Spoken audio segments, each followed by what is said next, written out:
Today's sponsor is Sonos. Sonos is offering the listeners of Watching Dead 10% off one order of $2,500 or less for any product on Sonos.com. This offer is available for a limited time only and cannot be combined with other discounts or promotions. Use the promo code WATCHING10, that's capital WATCHING 10 at Sonos.com to receive this offer.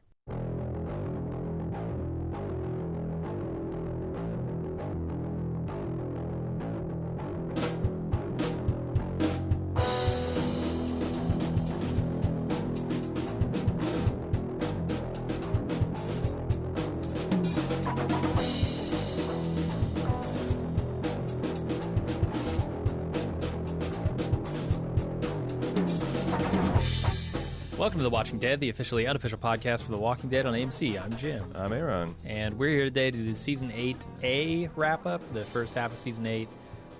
First half of All Out War, because it looks like they're extending it. All Out War has been such a success that people have decided we need a double dose of it. I almost asked you what you thought of the episode, but thank God we're out of this season. I do not have a lot to say about this truly awful season or half season of television.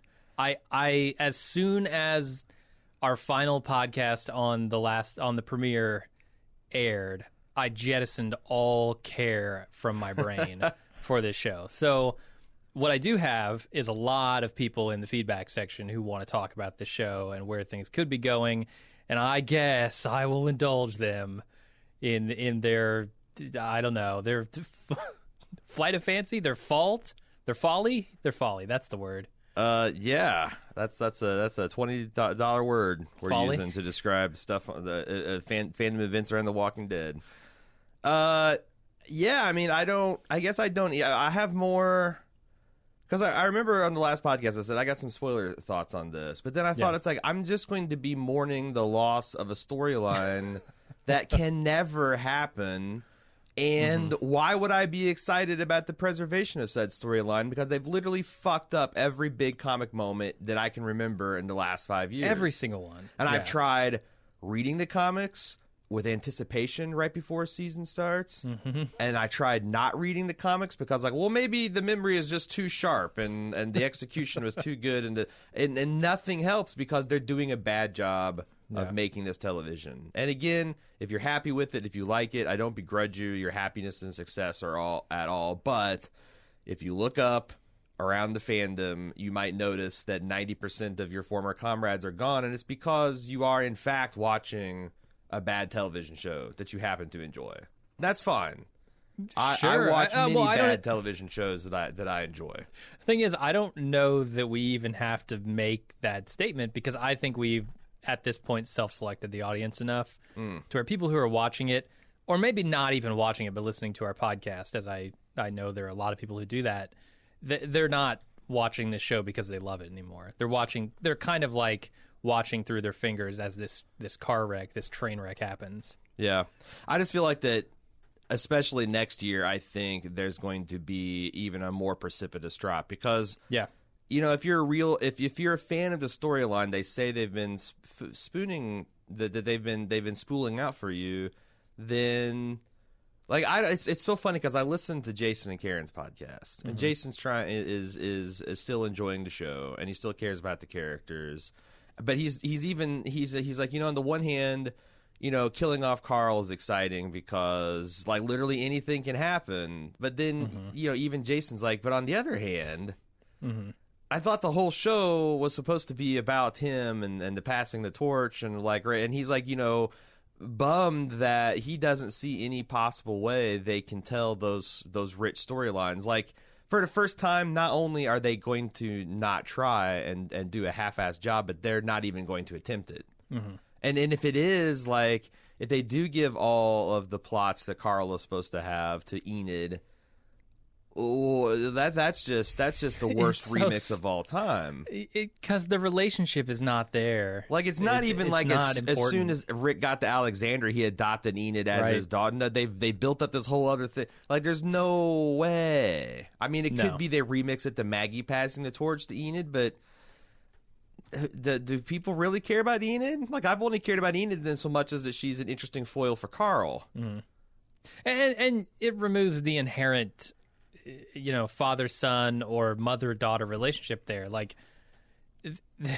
Enid is not Maggie's flesh and blood. No. And that is, say what you want about it, important. It is important in people's lives, and it's significant, and it's not something you can just artificially create. No, and I don't want to act there like are I'm certainly shitting relationships right that may be thicker than blood, Yeah, but, I don't want to like mistakenly shit on adopted families either. But sure. if you have a meaningful experience with your adopted family, it's probably because you've spent years getting to know each other and building that framework of trust and love, precisely in the way the show has not between any other characters except for Carl and Rick. Absolutely, it's just like if again.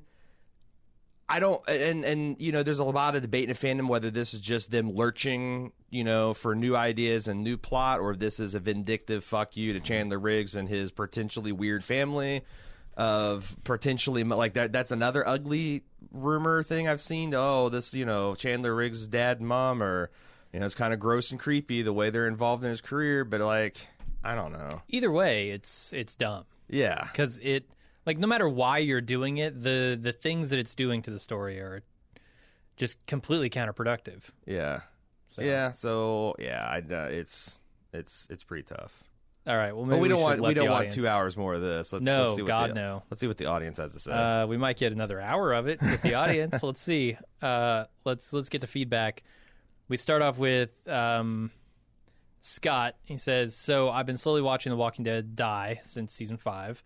My attitude toward the show went from, wow, what a great season, shame about that bad episode, to, well, at least 12 of the 16 were good, to, well, shit, that's a 50-50 split of good and bad, and then the first half of season 8 happened. I wasn't excited for the season at all, but I needed to see All Out War unfold because I was certain that they couldn't fuck it up." You sound, Scott, exactly like we sounded at the beginning of this season. Yep. From right down to your arc, your feeling arc, all the way to surely they can't fuck up.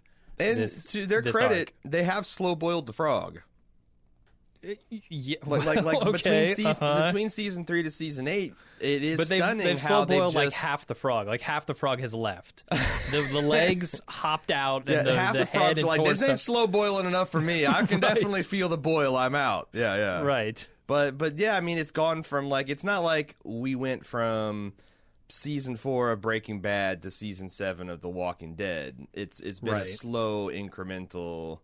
They keep on adding 1 parts rat shit to 9 parts pig meat, and they keep on like now we bypass a 50-50 rat shit pig meat, and now we're mostly eating a rat shit sausage.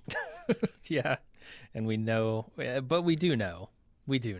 Yeah, we taste the rat shit. Yeah. It's not a mystery. Like, how did this rat shit get in here? Well, so talking about All Out War, he says the arc in the comic was so simple and action-packed that it would translate easily to TV. The episodes were pretty bad, save for one, and I thought, this sucks, but I'll give the mid-season finale a go just to see All Out War conclude. And then last week, it was obvious that if they were going to wrap up All Out War in Episode 8 would be a huge rush, and it didn't happen at all. With previous seasons dwindling in quality, Season 8 was a perfect opportunity to give us a brilliant first half season, wrap up by Episode 8, then time jump in Episode 9, which could have revitalized the show. Instead, they've done the impossible and prolonged All Out War to at least 9 episodes. 8 was pushing as it was. It's going to be full 16. Yeah, don't kid yourself. You're not getting one more episode. Let's not do this. Carl's not going to die and then All Out War is over. Right. They've still got All Out War Rick, that needs to happen. Because that's the thing, like, even doing a half-assed, it's going to take a while to get from Rick being like, you killed my son, to, my mercy overcomes my wrath. Like, it's... Yeah. He says he's going to be back in February, purely to see All Out War come to a close, but because he needs that closure. But once that's finished, so am I. He also says, but I'm out as long as Gimple or AMC is in. Well, I think you're out then, because AMC is going to be in this no matter what. Yeah. I don't know that you're going to get closure, man. Like, no. It's one of those things where... They don't want anybody to have closure. Like, they want to keep you on the rope. If you let a crazy person into your life, and maybe sometimes you're born into it because it's your father, mother, your brother or sister, or it's a girlfriend or a boyfriend or just a friend, and they become like a toxic influence in your life, a lot of times you pass that point of like diminishing returns and sunk costs because, you know, you want them to, like, you want to have that fucking movie moment where you tell them your authentic feelings and they validate those and say, you're fucking right, I'm going to be better. But with garbage people, you never get that. You just keep funneling concern and arguments and emotion into it, and you get nothing in return. Yeah, and that is this show. Yeah, that's what I feel like we are. I mean, not enabling, because that's the AMCs of the world, but we are certainly allowing ourselves to be abused by trying to seek closure where none can be found. Like, that's the thing. Like, if Scott Gimple, like, you know, there was hope in season 4 because Scott Gimple, you know, he's an up-jumped writer and you know, he's shown some flashes of brilliance and some passion for the show. Like, maybe he just needs time on the job to learn. But in season 8, Darabont's not coming through that door. No, I'll abandon all hope. Why? It's like, yeah, this. It's Christmas time. Just lose all human charity and fellow feeling. You have till February to do that. You're okay to hold on to it for this month, then get rid of it. Go strictly non-contact. You gotta clear The Walking Dead from your Netflix queue. You gotta delete them from your Amazon library. You got to block them on Twitter. It's the only way you can get healthy by February. Don't do what Diogo is about to tell you what he's doing. He says, I just decided that going forward, my only contact with The Walking Dead will be your coverage. I'm no longer watching it. Well, that doesn't help. There's still the potential to suck you back in. What if they have a good episode and we get on the podcast and we say, you know, that was actually a good episode. Right. It's been sucking, but that was a good episode. You're going to be right back on it. I know you will. And that's the thing. Like, I just don't think that, it's all... The fear that they're going to right the ship and the fear of missing out, the dreaded FOMO. It's just not going to happen. It's not going to happen. Is there an exciting announcement about is Guy Ferrari walking through that door? No. Is there like a new casting shakeup? Is there like did the vice president of programming get fired at AMC? Well, you're not going to. No, they're not even beginning to correct course. No. They're still looking for icebergs to ram into. Yeah, they're riding the ship. I'm just trying to come up with a more inventive, disaster-loaded language to use. This is what's keeping me engaged in the podcast. I'm just trying to think of the next Titanic imagery I can, the next rat shit imagery I can glom onto. Awesome. Well, maybe you can come up with one for the ratings of The Walking Dead. Diogo wants to compare it to X-Files, which is the kind of the gold standard, he says, of shows that went to shit. Right. So here's the mid-season finale ratings for The Walking Dead. He says the peak season 5 mid-season finale at 14.81 million viewers. Now, that's not actually the highest it ever hit, but this is kind of an arc he's establishing here. These are the numbers he's massaged to make his point. We understand. Absolutely. Yes. Season 6 mid-season finale, 13.98 million. Season 7, 10.58. Season 8, 7.89. So it's like roughly 50% drop off. 46.7 since season 5. For the X-Files, the peak season finale was season 4 at 19.85 million viewers. Holy shit, that's a lot. That surprises me that it happened, because I would have thought it would have happened like in between, around the movie, which I think is between 5 and 6. Huh, okay. Yeah, I thought it would have happened when the regulars started not becoming regulars anymore. Well, that happened. Like, I think Mulder tapped out in 7, and I think Scully hung around until 8 or 9. So, yeah, lots, very far to fall. He says the lowest season finale after that was the series finale at 13.25 million. So, only a loss of 33.2%. So, when you look at that precipitous decline of the ultimate, like, gold standard for shows that went to shit. Wow. The Walking Dead has actually surpassed it in that regard. Yeah, I'm actually shocked, because I would have thought that that the X-Files would have really limped in a shell of its former self. Yeah. Yeah, that show in my mind is, like he said, the gold standard for just crap in the bed. Yeah. I didn't make it past when Mulder went disappearing. Right. So if it got that's the thing, is like I always try to at least grant that maybe I'm missing something, but like conventional wisdom is not that the X-Files got good as soon as David Duchovny left. No, I've never heard that. I've never seen that anti common sense 40,000 word Tumblr post, right, making the argument that the X-Files really flew once they got Mulder out of there and they got the T-1000 in. Yeah, I was just shocked to see those numbers too. Yeah. And how big of a show X-Files was when it was on. That was back. That was the last. Maybe Lost was the Lost last. was kind of the last. Yeah. Last network. like network. Yeah, where everyone is still watching the same shit. Yep. All right, we go to Clifton, who says, putting aside the inexcusable finale, I actually quite enjoyed this week's installment of Red Machete.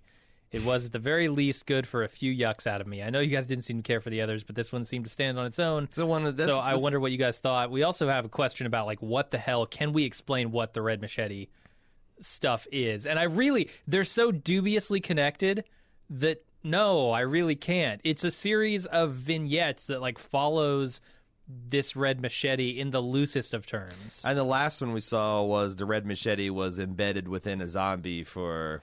long time. Years. Yeah.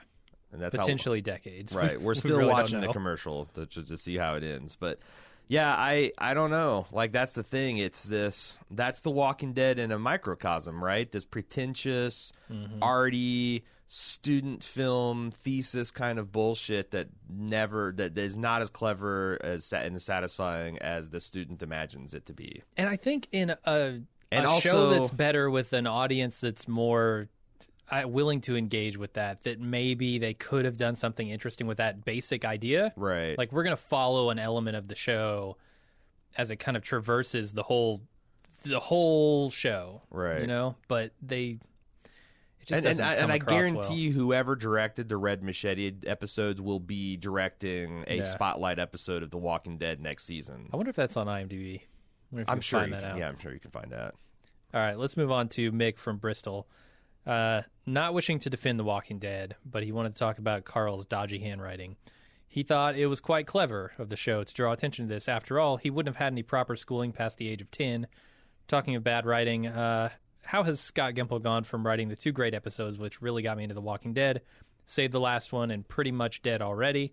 That's for people who don't remember, which includes myself, where Shane shoots Otis to escape the walkers, and also the barn massacre, which I think was the season finale for 2, or no? That's the reveal of Sophia. Right. Does that immediately trigger all the gunfire, immediately brings the herd to the farm? Because I wasn't sure if it's the penultimate or the season finale, but whatever. So it went from that. He has gone from that to presiding over this car crash. How much difference do you think it makes that those episodes were directed by experienced, good directors in Phil Abraham and Michelle McLaren? Well, I mean, it's not just that. It's just being a showrunner is a fundamentally different job than being a staff writer. Yeah, absolutely. It'd be like... It seems like you have less direct input, honestly. Like, yeah, you're more delegating the writing to others. You have to have it's your job to have the clear vision and commitment to quality and success. Right. And you have to, like, that is what holds kind of the show together and keeps it like a universal kind of look and feel. And I feel like that. And also there's just a lot of, like, accounting nuts and bolts and making sure the budgets come on time and managing employees and relationships and all that stuff. And just because you're good at the one thing doesn't mean you're all that good at the other. And yes, like, I think you can have a good director make a subpar script shine, especially if you got decent actors, which has never been The Walking Dead's problem. Mm-hmm. And you can have a very good script, make it easy on the director by having very powerful speeches and clear motives and directions and stuff like that. But man, when you're putting amateur level effort on the both ends, there's not a performer alive that can save it. Right. So, and I don't even know if I feel like a director given a truly awful script and not enough latitude can save That's true. A bad episode. That's true. I just think the writing was better in earlier seasons. Well, I mean, it's probably because they also were so close to the comic plot that a lot of that stuff just came free. Like, there is some genuine moments of gripping drama in The Walking Dead, and when The Walking Dead has the patience and foresight to just kind of tell those things, then it works. Also, like, the other conventional wisdom I saw or defense I saw is, I'm glad they're doing the remix because it'd be like watching paint dry to see just like a shot-for-shot remake of The Walking Dead. How do you feel about Game of Thrones as a viewer? That's what I'm saying. Like, I think especially the first 5 seasons, when they really had the books to follow, they were great. They were awesome. Yeah. Lord of the Rings, same way. Like, I mean, that to me is just such counter to my personal experience as a fan. I mean, there's a thrill to be had in seeing how someone imagines the thing that you are familiar with. Yeah. And seeing how closely it lines up with what you imagine. Right. And I think there's an opportunity for disappointment there, but there's also an opportunity for fulfillment. Yeah, for someone to be like, wow, that was even better than I imagined. Or, I can't believe they cast, like, when you see Ian McKellen as Gandalf for the first time, you're like, well, fuck, damn, there goes, maybe my Gandalf had a bigger nose, but it's hard to argue that that's not Gandalf. Like, the thing is, like, do you remember the visceral pleasure you got when you heard that Jeffrey Dean Meatloaf? Yep. Jeffrey Dean Meatloaf was going to be Negan. You're like, oh my God, he was so good as the comedian. Yeah, this is going to be like, there's excitement and wonder at seeing something in your imagination spring to life competently in front of you. And for people that would prefer this to a faithful recreation of the other, yeah.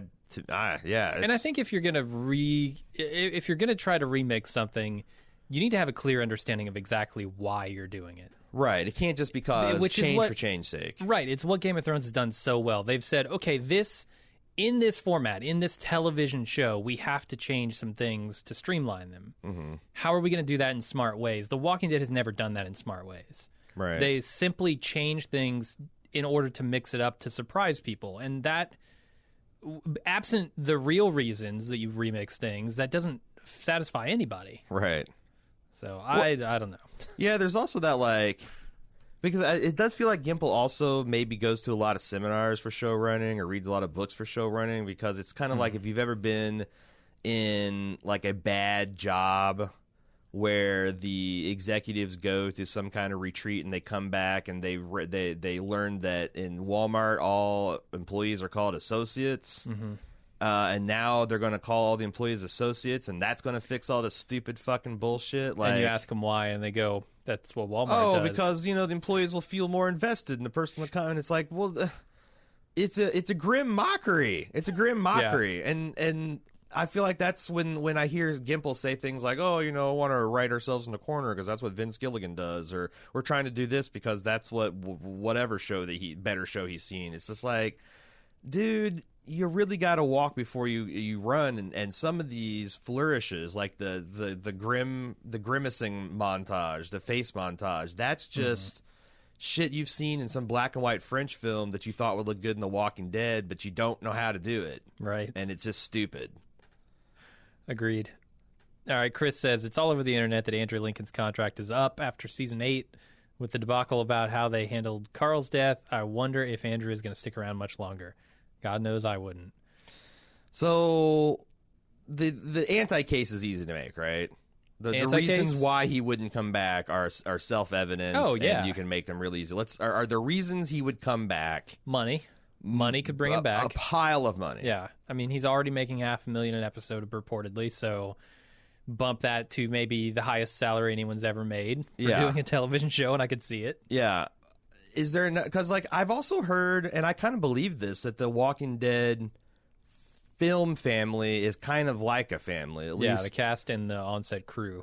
They really enjoy each other's company, and it's an experience, and it's like, it does seem like it's fun to do the fan stuff and all that. Like, do you think that because if it's just about the money, I mean, Andrew Lincoln's professional, but like I feel like anytime you do something just for the money, like you already got a toxic process, it's going to get even worse. Sure. How much of the love, because he's getting older, he's given going on a decade to this show, just loving the people and the friends and the family you've got. And I've stayed in bad jobs because I liked employees before. I liked my fellow employees, but how long can that motivate you? Especially when you have your real family who lives in fucking London or wherever they live, and he's got to go thousands of miles away for half the year to go film this thing. Right. That has to be problematic for him. Yeah, in his family life. If he comes back and just doesn't renew his contract, then I think that actually says a lot about the direction of the show. That, he sees that the writing's on the wrong. He's not having as much fun. He doesn't approve of the way they treated Chandler, and he's out. You know who else they've got on contract, or they must have on contract? Who? Chris Hardwick. And I've got an email from an anonymous friend of someone from The Talking Dead. Oh, okay. Since we talked about Chris Hardwick last week. Solid. And how we wish we could have a heart-to-heart with him and find out what his real thoughts are on The Talking Dead and how he copes. This anonymous friend of a friend says he's got an inside scoop. This is completely unsubstantiated. This is anonymous. There's no reason. This is something scrawled on the bathroom stall that Jim wrote down and brought in. I just want to completely be honest with what this is. All right. Absolutely. I may have even made this up myself. You just don't know. All right. But I'm going to read it regardless because I think it's fun. Okay. Chris signed on way back after season 1 because he loved the show and the comics and thought it would only get better. He's apparently pissed with what they've done, especially the last 2 seasons, but he's just a generally very positive person, so he's always looking for the last rays of hope. Sometimes, though, even he can't see the good in the show. For example, when they did the bullshit cliffhanger about who got hit by Lucille, his reaction upon watching it was, oh no, how the fuck are we supposed to spin this? They get callers into the show, and they had a hard time screening for that episode as they had to weed through a dozen plus callers to even get people who were neutral on the decision. Yeah, I can't even imagine. And so it seems to me, when you keep self-selecting at the shallow end of the bell curve, that you're eventually just going to get morons. I mean, or blind devotees. You're so outside the common experience of fandom that you just there's something wrong. There's something wrong with the opinion that you're getting after you filter it out so many times. It's certainly biased. Yeah. I would say the same about our podcast even. Sure. I mean, there's only so much you can do to avoid that, and we honestly don't try very hard to avoid it. Right. Just like The Talking Dead doesn't. Right. I like to think that we're more honest about it. Yeah. I'd just say it's like we used to read more positive reviews. We tried to keep it fair and balanced, but as they stopped coming in, I stopped reading them. Right? Yeah, you can't just make them up, right? Yeah. No, and it's both because the show got bad, and also our podcast does not necessarily cater to those ideas. Anyway, he goes on. He does a great job at locking it down for the show and keeping his contract and substantial paycheck intact, but he's not at all happy with where the show has gone. Hope this provides some insight. Love your stuff, blah, blah, blah. So take that with a massive truckload of salt.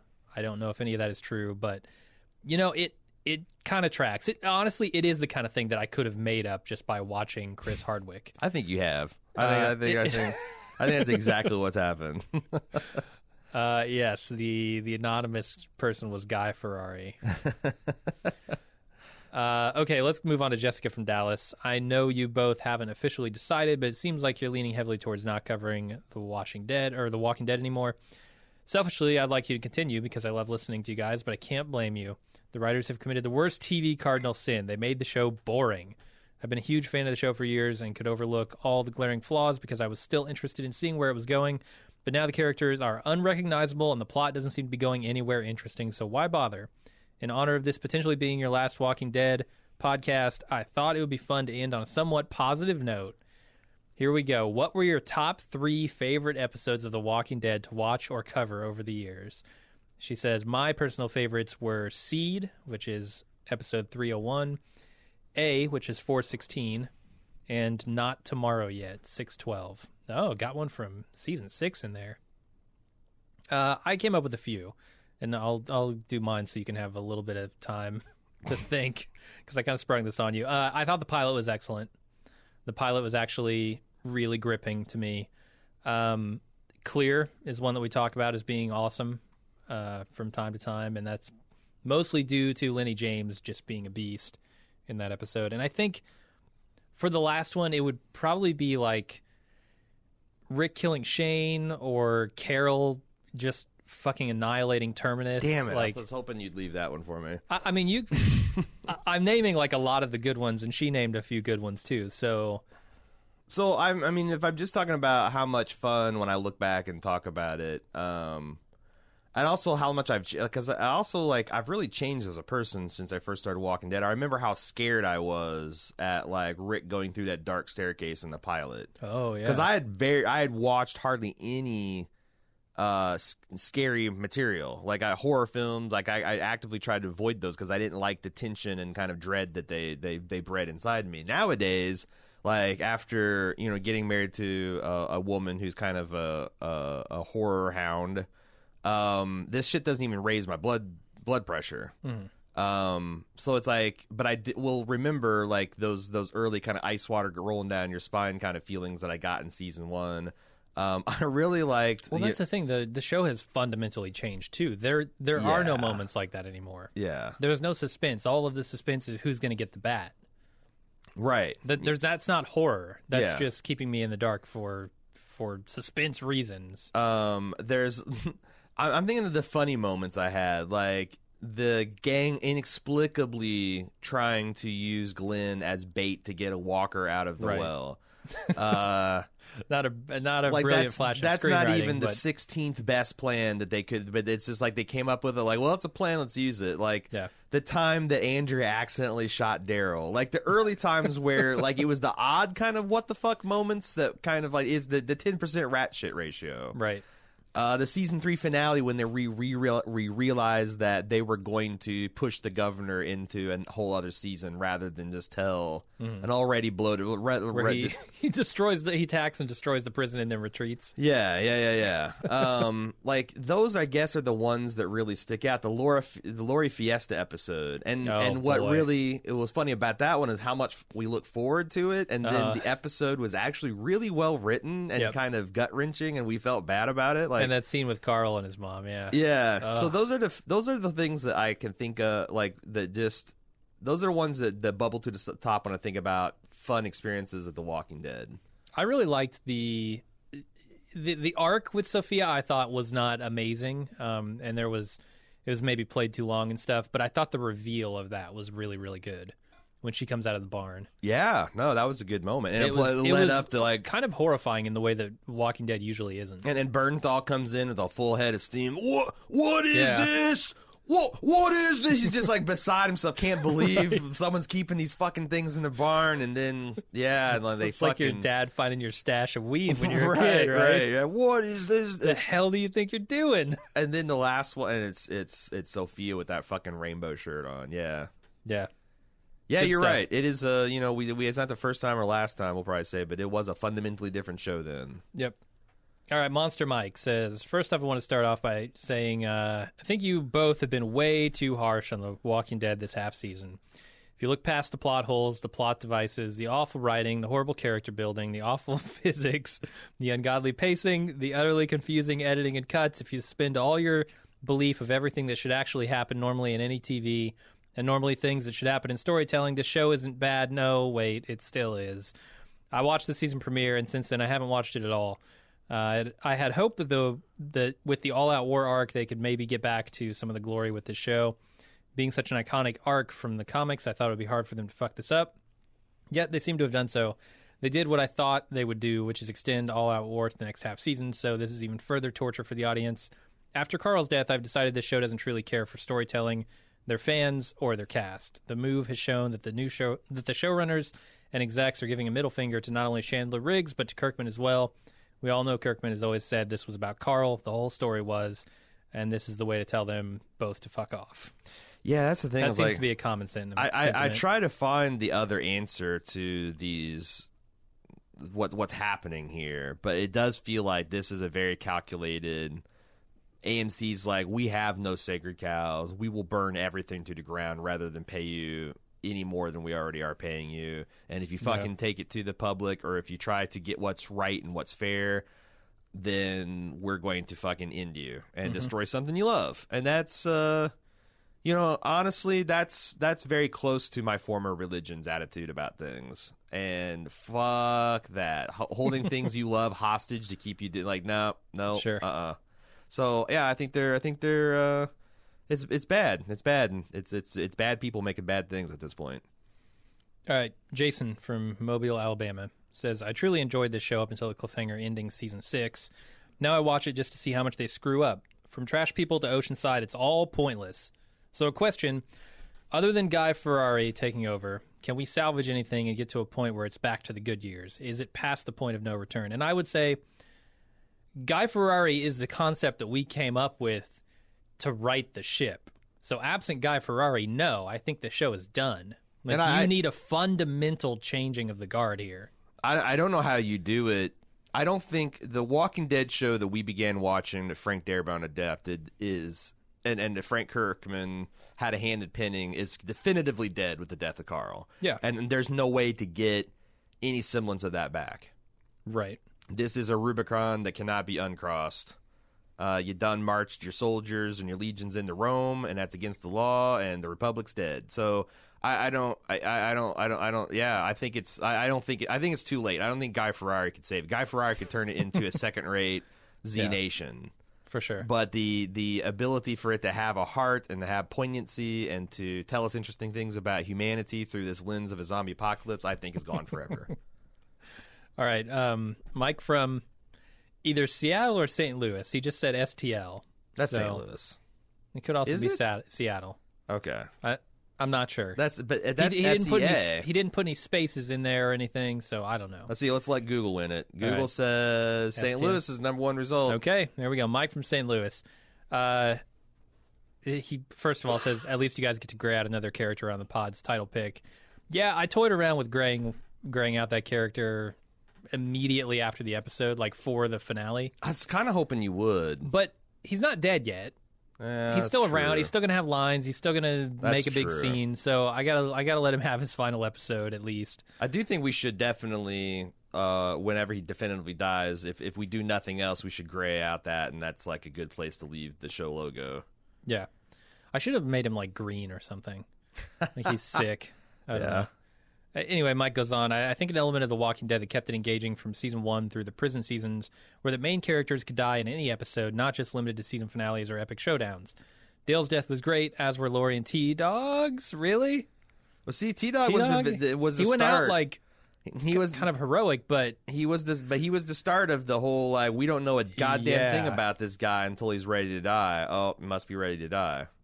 But I think Lori's death was great. Dale's death was great. Shane's even. All the random characters we met and thought for sure would be developed and then suddenly were shot or eaten. Sadly, I think that Game of Thrones suffers from the same extinction of a world where we felt danger for our characters. In both of these shows, I've come to miss that visceral feeling of dread every week as it was replaced by a feeling of X more episodes left until we see what happens. That's interesting. I think there's a lot of writers, when they look at fiction, they say a very similar thing. Like, all of these stories are afraid to kill their darlings, like kill these main characters, right? But then I look at stories that set out to do exactly that and say no one is safe at any time. Yeah. And I feel like that kind of kills your continuity of your story and the momentum that you have as a storyteller. And all of these stories eventually must come around to what was the central through line of this entire story. Right. And you can't kill everyone in that way because then you lose that. Right. So at some point, it just becomes like them telling a pretty standard story, even if it started off as, ooh, anyone could die at any moment. Unless it's some kind of weird Faulkner stream of consciousness style Sound and the Fury, you have to have characters that eventually rise to the top and do something decisive to bring about a climax and resolution, or else it's just, you're telling, you're the only way you can get away with that is if you tell a very serialized and anthology-style format, because then you can kill everybody and then invent a set of new characters, and that's part of the growth and death and rebirth cycle of the show. But, if you're telling a story, that's the thing. People are like, Game of Thrones is boring because you know that the big people can't die now. Well, it's also literally the last half of the last season to go, so... Right. play that out. Let's say something comes and wipes out the entire main cast of the Game of Thrones. Then what? Yeah. Then the story ends, I guess? Is that satisfying to you? Yeah, if everybody and maybe. And evil is triumphant, and maybe that'll happen, but that's a tough one. Even in Braveheart, like fucking Mel Gibson got his guts ripped out, but like Robert the Bruce still lived to, I guess, fight for. My history on that is all muddled, but like, And that was the end of the story, most crucially. You knew that like he had sparked a revolution that eventually led to the freedom of the Scottish people, but right. And William Wallace is not going to die, the first time a village is burned down, right? Because then there'd be no story to tell. Right. That's the thing. We have to tell a story from a point of view at least. And that necessitates having characters that live long enough to establish that. Yeah. So, I don't know. It's a tough, if not impossible thing to do. Anyway, Mac W says, Gimble might just be a spineless jellyfish. I keep asking myself, why in the hell, after Fear the Walking Dead, finally having a notable season, would they end the showrunner... or send the showrunner over who is causing the show to hemorrhage viewers on The Walking Dead. My conclusion is that Gimple must be the biggest apple polishing yes boy they can find. Perhaps anyone with creative talent are confrontational and want freedom. The AMC executives must hate that, but they must love Gimple, who must just make everything an easy ride for him. So my hunch is whoever pulled off that decent season on Fear must have been pushing against the grain to get that season made. So AMC firing done and brought over the jellyfish. I kind of like the jellyfish as a nickname for Gimple, but it's such a confusing thing to me. It made me think of him, the episode of Rick and Morty where Jerry and Beth do couples counseling. Mm-hmm. The way Beth envisioned Jerry as this like worm. Like, I feel like that email's made me think of Gimple as like the worm from that episode. Yeah. But anyway, continue. That's the end of the email, but it got me thinking, like, why would they make this move? Because it's not like Gimple has brought The Walking Dead to new heights. No. From any perspective. It's not a storytelling perspective, a viewership perspective, nothing. Why bring him over to a show? Bring in the worm. I just don't understand the thinking behind it in any way. The worm's sleeping. You better get him up then. Like, yeah, you're coming off of Fear the Walking Dead, not a rating success, but a kind of a sleeper critical darling. Mm-hmm. You fire that guy and bring in the person who is seen as the henchman on The Walking Dead. Like, I feel like it's kind of the same thing that I think NFL fans are struggling with. Like, why are we not liking the NFL as much as we used to, and how much of it is the commissioner being a complete fucking in the pocket of the owner, like doesn't care about the fans, doesn't care about the players, stooge. Mm-hmm.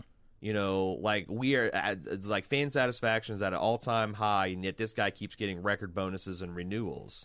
So he's making somebody happy. Who is he making happy? The owners.